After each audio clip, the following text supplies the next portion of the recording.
High, কেমন আছো তোমরা সবাই? আশা করছি নিশ্চয়ই তোমরা সবাই খুব ভালো আছো।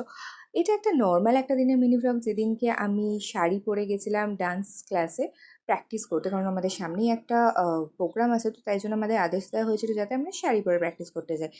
আর প্র্যাকটিস করতে যাওয়ার আগে আমার নিজের ক্লাস করানো ছিল, তো সেই জন্য আমার স্টুডেন্ট আমাকে দেখে ভীষণ কিউরিয়াস হয়ে গেছিলো, বলছিল ম্যাম আপ শাড়ি पहन के क्यों आए हो। যাই হোক, কি দাবি কি দাবি শিবানাদি কি দাবি আমি তো মামলাটা করছি। কি দাবি বলে এক্ষুনি নাচের প্র্যাকটিস সেশন বলে একটা ফটো দেব, সবাই আমরা একসাথে নাচের পোজ দিয়ে একটা। আচ্ছা আর একটু দাও, ভালো লাগছে, এখানেই দাও। এটা ভালো লাগছে, আমরা এখানেই দিব। এখানে তো নাচ করেওছি বলো আমরা। হ্যাঁ আর এইদিকে এরা বলছে যে ওই দেখো সমানজুরি ভিডিও করছে কেন। আমি বললাম কেন, আবার শাড়ি পরেছি তো তাই জন্য একটু সেজে গুজেছি, যখন একটু ভিডিওই করি, এমনিতে তো আর করা হয় না। যাই হোক, এই মজা করছিলাম, মজা করতে করতে নাচও প্র্যাকটিস হয়ে গেছে অ্যান্ড অনেক কটা বেশ ছবি তুলে নিয়েছি, কারণ শাড়ি পরবো আর ছবি তুলবো না সেটা কি কখনো হয়? সেটা না হলে ঠাকুর পাপ দেয়।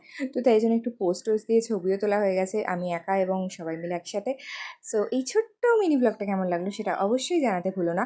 আর যদি ভালো লাগে তাহলে অবশ্যই সাবস্ক্রাইব করে দিও, আর ফেসবুক দিয়ে দেখে থাকলে অবশ্যই লাইক করে দিও আর কমেন্ট করে দিও। এখনকার জন্য টাটা।